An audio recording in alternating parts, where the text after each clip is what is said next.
find it difficult with our current government where they claim to not like clever blacks. And when you want society to develop, make people independent of government.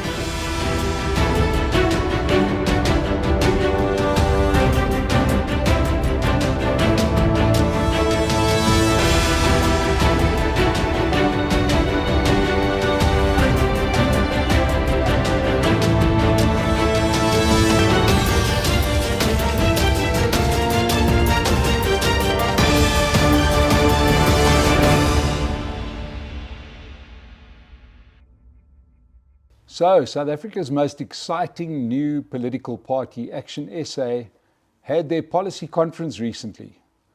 And it was an important moment for a new party, and that is where they actually, not just a party, but a party with policies. Everybody knows where they stand. Out comes a document that tells you exactly what ActionSA stands for. And to explain it to us a little better, for those that couldn't watch the whole 3-day conference, we have the leader of ActionSA, Herman Mashaba. Herman, welcome back to the State of the Nation. As always, to Mike and your team, thank you so much for giving us this platform to really share with South Africa our fears, our concerns. To be honest with you, I'm scared.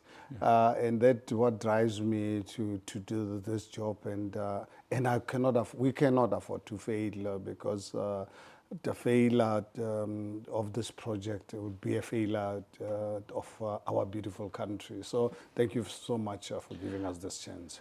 And the failure is starting to happen all over the show. Herman, before we delve into what came out at your policy conference, South Africa's in real trouble. We are now reaping the whirlwind of 29 years of bad management of the country, right? Without any doubt. We've seen, and we last had you on here in sort of explaining to us as a former mayor of Johannesburg some of the factors that lead to buildings, catching fire, roads exploding because of pipes underneath, etc. And that's just in Johannesburg. We see what's happening in Tshwane. What we've got is a country very close to the edge of losing its status as an operational country. The words failed state start coming clearer into view, don't they? Honestly, I think if there's one person that's actually quite saddened by what's happening in the city of Johannesburg, was the fact that within 100 days of my tenure as a mayor, I declared to South Africans, people of Johannesburg in particular, that I'm going to reclaim the cities. There's these buildings, because I was just not really prepared morally to sit as a mayor of a city where people were living in deplorable conditions. Because I can tell you, we've had 1 or 2 buildings. We've just had now, there's another building burning.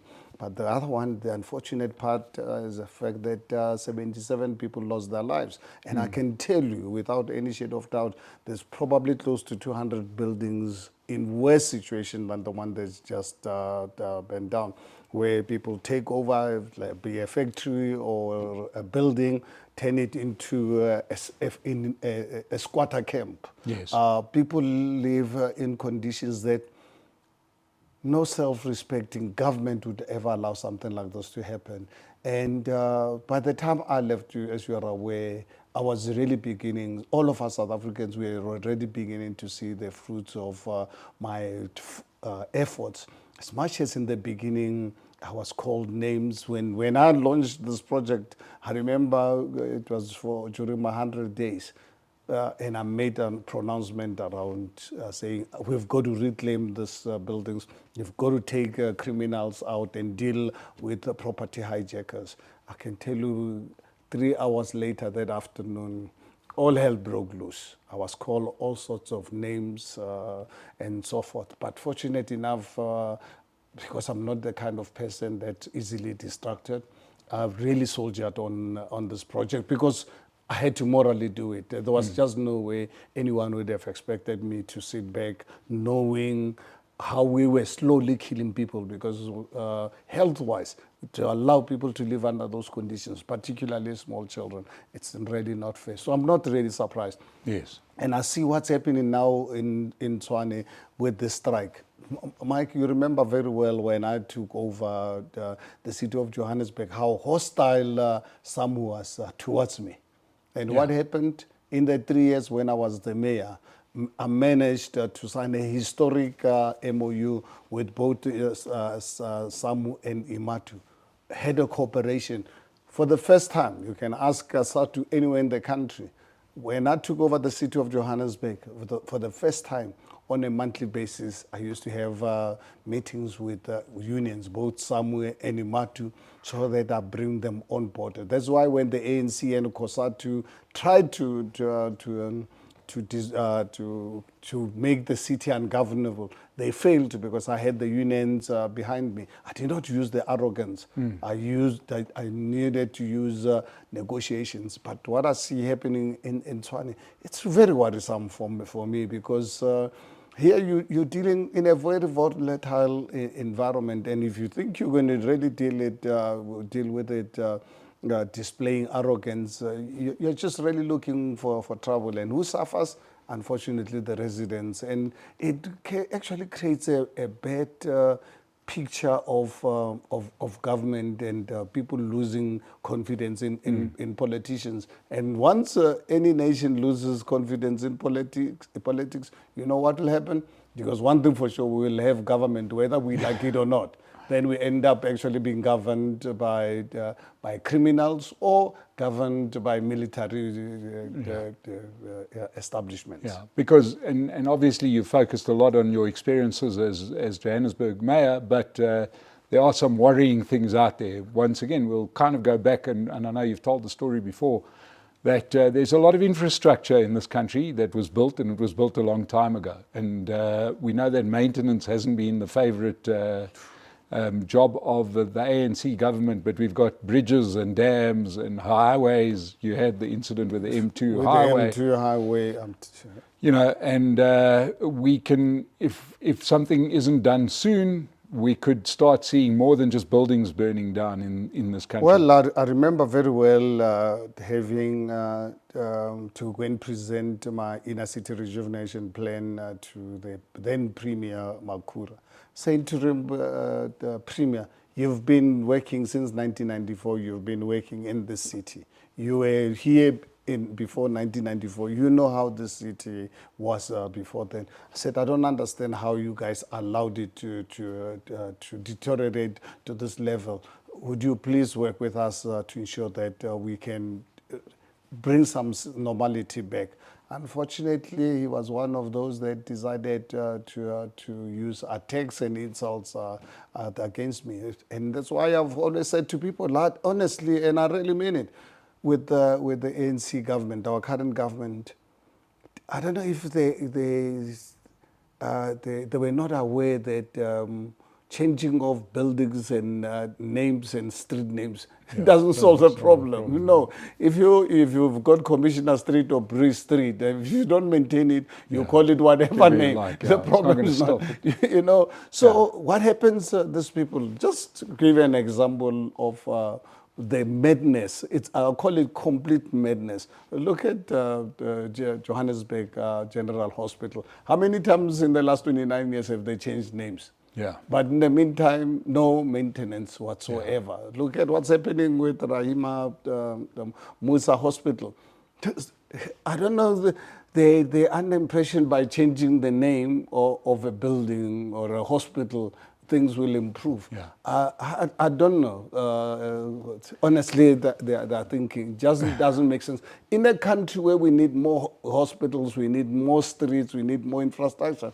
That's why when I was the mayor, if you remember, I made public pronouncement that no street names and buildings are going to be changed unless you've got to prove to me that this name is an insult to others by any measure. I said, let's go and build new hospitals, clinics, streets, and then we can call them whatever we want. Yeah. But we cannot afford to really spend a cent of public money changing names of anything. But now you're not the kind of guy to sit back and watch as the place falls in a heap. You went out and formed your own group, did some information, and started ActionSA. And ActionSA is rapidly becoming a force in South African politics. You did well in the 6 municipalities that you competed. And next year is the big test. The next year is the first general election that ActionSA is going to contest.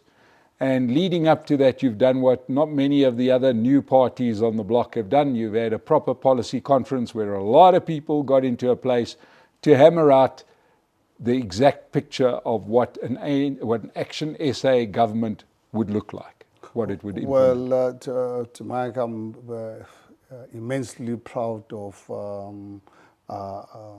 the delivery of that successful policy conference. Now, when people vote for us in 2024, they'll know exactly what we are voting for. And if you look at our policy offerings, are not run-of-the-mill kind of policies to just really make political noise. We've really made some real bold what I would call, or ordinary people will call, unpopular decision. I believe, actually, one of my colleagues was telling me, one of the journalists wrote an op-ed about our intention to bury Black Economic and this triple B of 2003 of the ANC.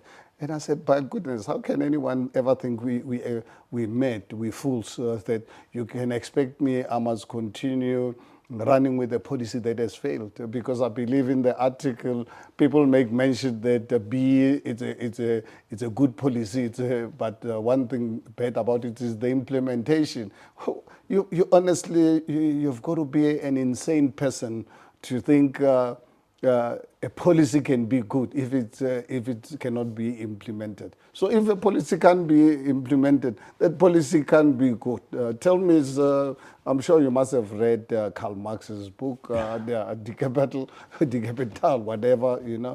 Yeah. I mean, capitalism, it's such a utopia, it's such a beautiful concept. But can you practice the communism?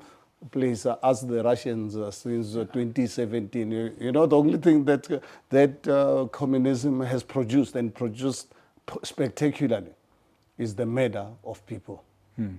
It created mass murderers. Yes. That's all. So Black economic empowerment, as ANC has developed, I mean, it's been really one of the most really disastrous policy position that anyone can ever employ. But at the end of the day, what we are saying as ActionSA, we absolutely, unapologetically, we want to see Black people advancing. But we don't want to create oligarchs, create billionaires who've never sold a potato in their lives. We want to ensure that we can get the private sector.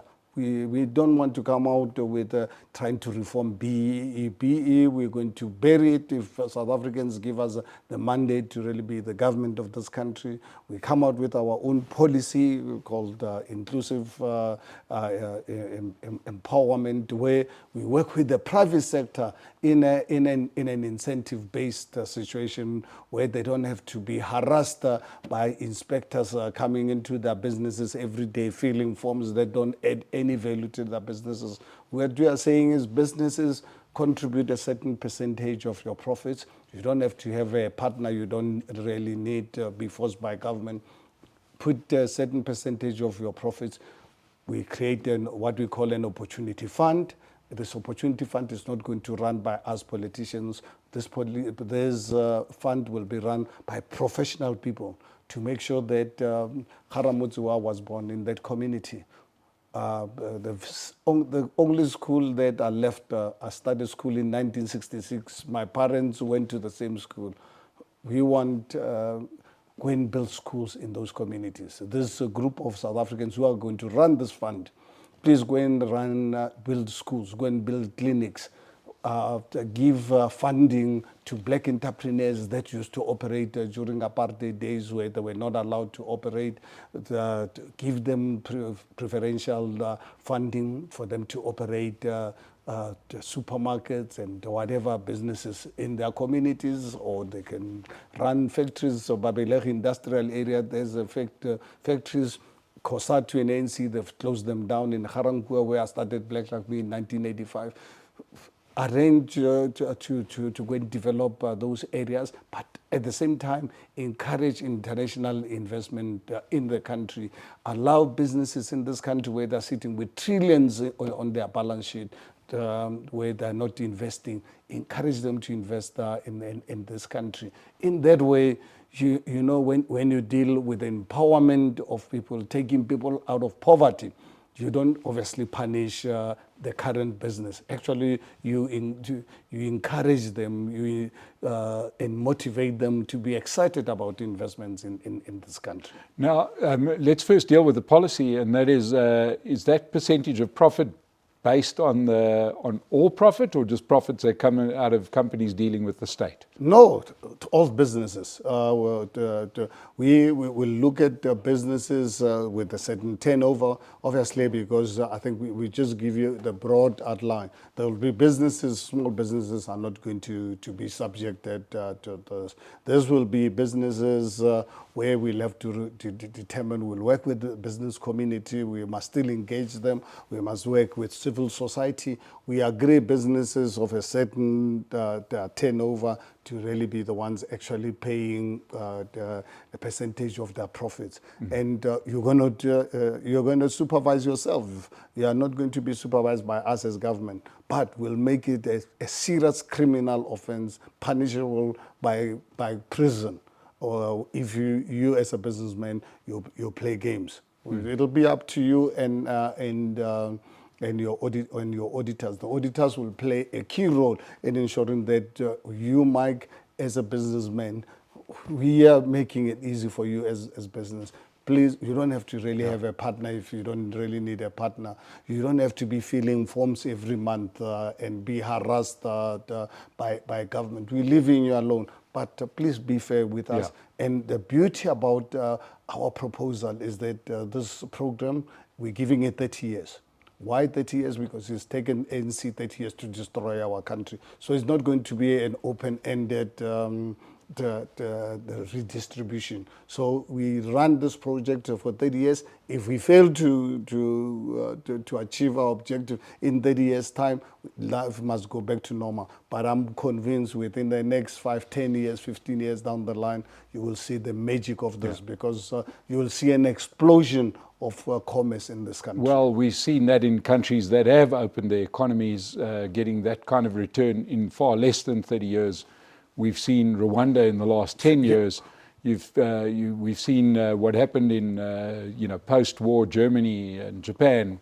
In a matter of 10, 15 years, those countries were turned around by the liberalization of their economies, right, to the benefit of everybody. Now they are deemed to be first world countries just by opening their economies. I mean, that's one of the exciting parts about South Africa, is that we are so underinvested at the moment that we would feel that investment straight to the bottom line, because at the moment it's not like we are not doing well, we are doing nothing. In fact, one of the things that we are going to do, and we are unapologetic about this, I just want COSATU or any trade union to know that no trade union will have a veto right on our economic policy. So that we can allow the private sector to operate, not to go and operate to exploit the people. And no businessman in the history of mankind has opened business to go and exploit others. You know where exploitation happens?